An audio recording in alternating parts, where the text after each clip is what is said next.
Okay, my name is Dustin Betts. I'm the Community and Content Manager at the Founder Institute, and I'm here with Tyler Spooner, the founder and CEO of Uno Group, an Australian startup that leverages consumer data to deliver savings to their users on groceries, purchases of other household essentials.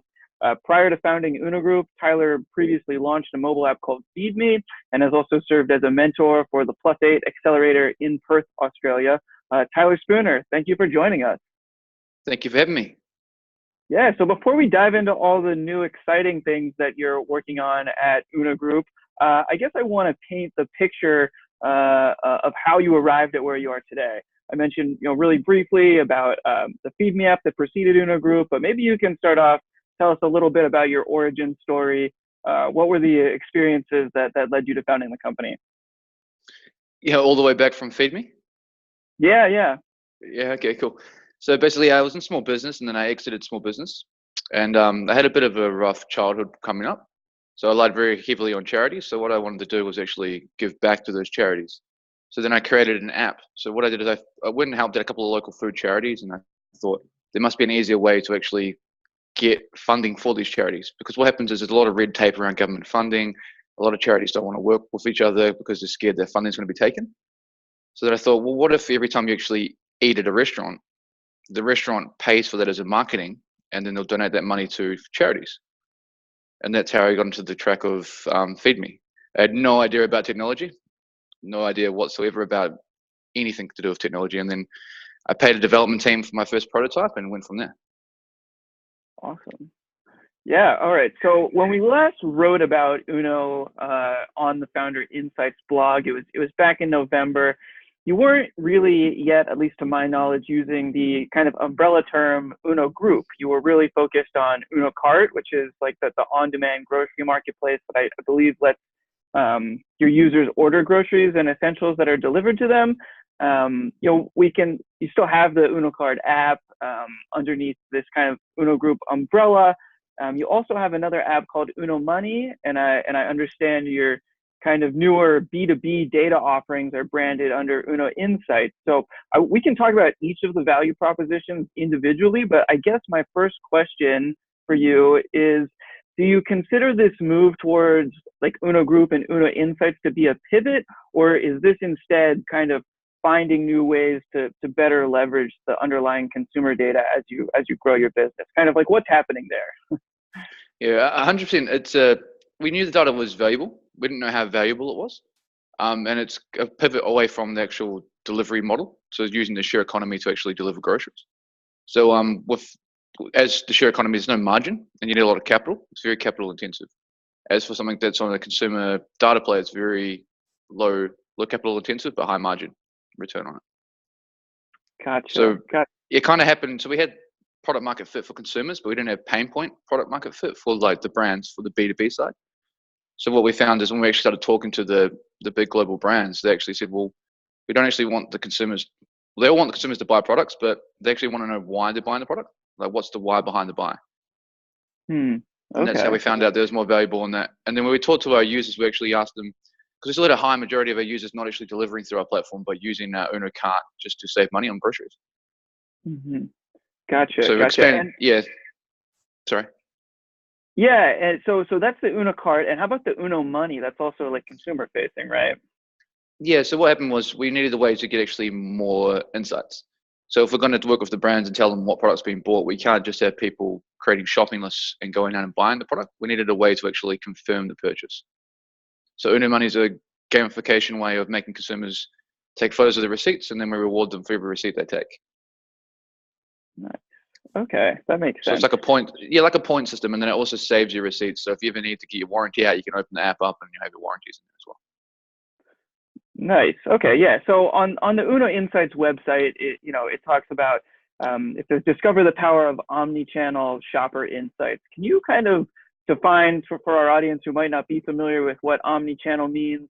Like, what is that, and why is that important for the Uno Insights in the B2B play? Like, what is omnichannel, and what's the data that you're gathering, and why is it important for the customer? Yeah, so omnichannel is across multiple channels, so it's from different retailers, online, offline. So what happens with, say, a brand, say Coca-Cola? they sell through a lot of channels, and then what happens is they get a data set from that channel. Now, they don't really have a data point that connects how that consumer buys at one supermarket to another supermarket, or how they buy their product online. So the omnichannel data set's really connecting it. As we go to the consumer for the data source, instead of going to, say, a Walmart for the data source, that means we can connect them as they shop across multiple channels and online, offline. Mm-hmm.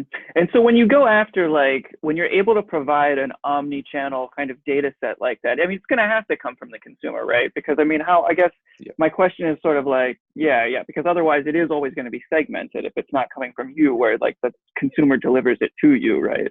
Yeah, and it's you get some, like, credit card data is probably the closest, but then it's not at an itemized level. So for a brand, credit card data doesn't help them. They can say a consumer shop, say, $100 at Walmart, then bought petrol, or then went and bought at, say, a convenience store. But for a brand like Coke, they need to know, did they buy a Coke product at Walmart? Did they buy it at the convenience store? Or did they buy it down the road at the local deli? Mm-hmm. That makes sense. Okay. So, all right. So now I'm starting to understand, I guess, what omnichannel is, and how you're providing it through, it's kind of crowdsourced. I guess you could say your data set is consumer crowdsourced, maybe. Um, Yeah, I don't know. kind of. We don't actually ask them to do anything. We just ask them to be themselves. Ask a couple of survey questions and just take photos of the receipts. We're not actually asking them to do anything. Like, there's a lot of crowdsourcing apps that make them go and take photos of shelves or buy certain products. Nothing like that. We just let the consumer be the consumer, and we reward them for uploading their receipt. Nice. Okay. And so talk a little more, I guess, about, the value that these big brands are finding in it, right? So specifically now looking at Uno Insights, the whatever's extracted on top of like all of the data that you're together. So the brands care about this because it shows really specifically, like more specific than you were saying, like credit cards don't show you what they're actually buying, but these insights, how do big brands interact with it? Like, what do they want? It's also speed.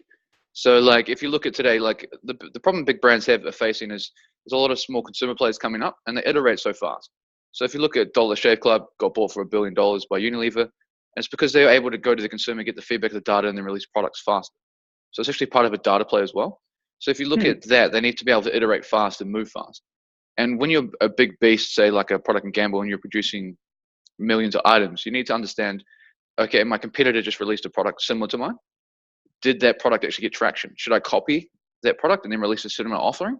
So what usually happens is, because their data sources are so slow, because they've got to come from either a home pan scan panel, or they've got to come from the retailer, it's a month or 2 months behind.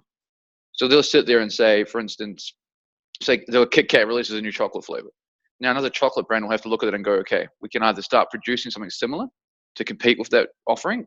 And what they do is they start producing it, and then Kit Kat might pull it off the shelf because it wasn't successful. Now the new manufacturer's already just released a whole line. Yeah. So it's around the speed of it as well. It's very important. And the granularity, because a lot of their data comes from either the scan data or it comes from people scanning groceries at home. They miss a lot of data. There's a lot of blind spots. A lot of the impulse purchases never get picked up. Really interesting on the impulse purchases. And two, when you described it, I guess I didn't initially see a lot of the data. I guess that's really powerful is it's about your competitors, right? It's being able to see, like how you described in the example, what your competitors bring to market, and how consumers are, liking it or not. That's really interesting. Okay. Awesome. So I guess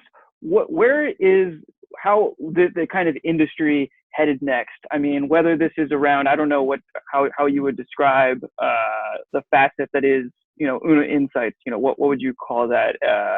I guess, market research, I guess. Yeah. Okay. Yeah.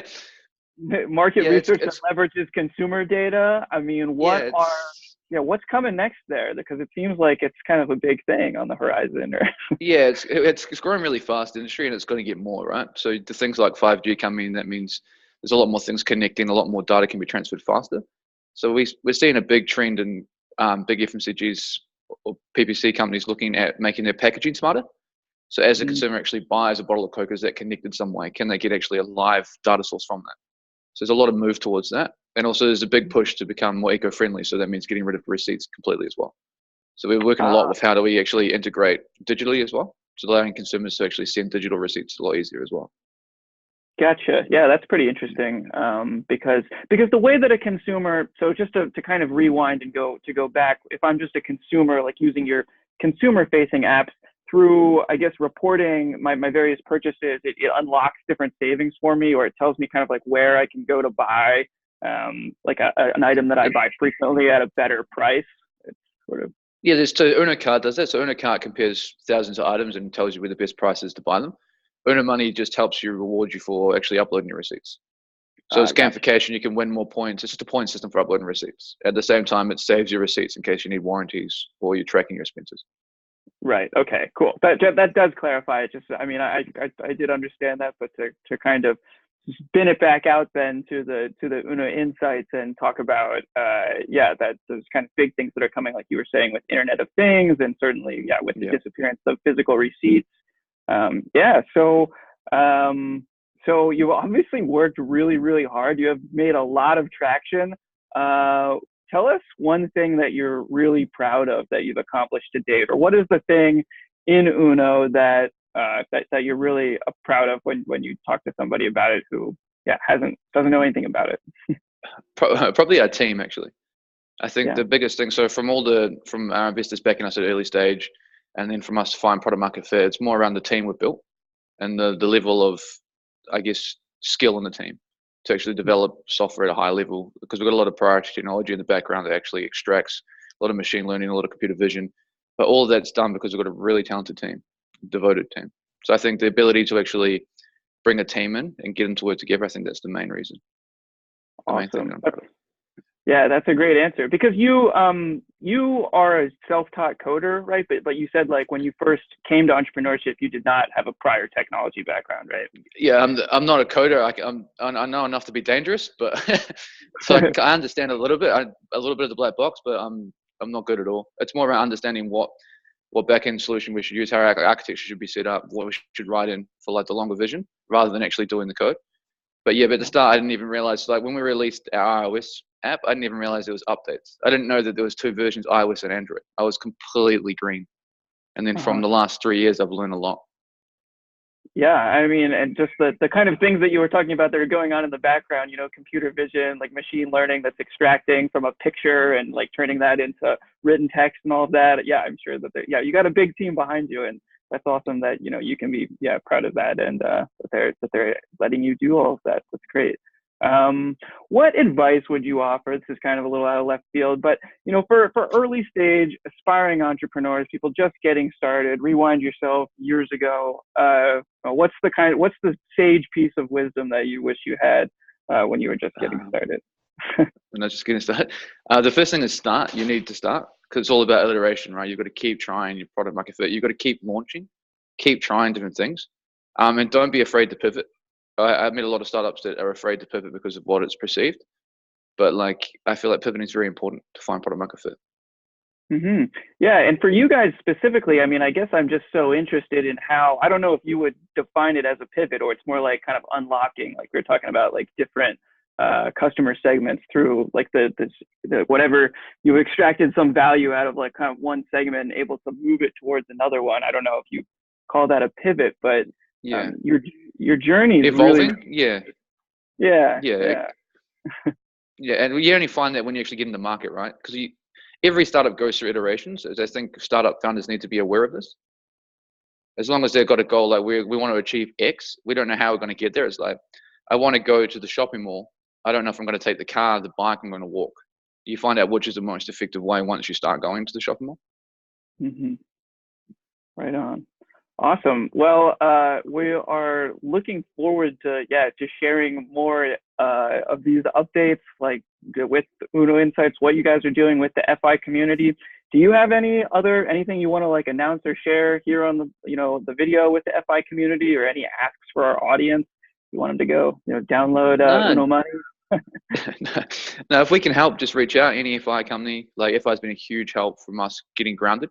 So even when we first started, when we didn't know, I knew nothing about technology, and then I got into FI, and it kind of opened up the community and helped my understanding. So if I can do the same, return the favor, just reach out. Awesome. Paying it forward. Well, we'd love to hear that. And much appreciated. Tyler, thank you for hopping on and joining with us. Really appreciate your time. Thanks for being here. Thanks for having me. All right.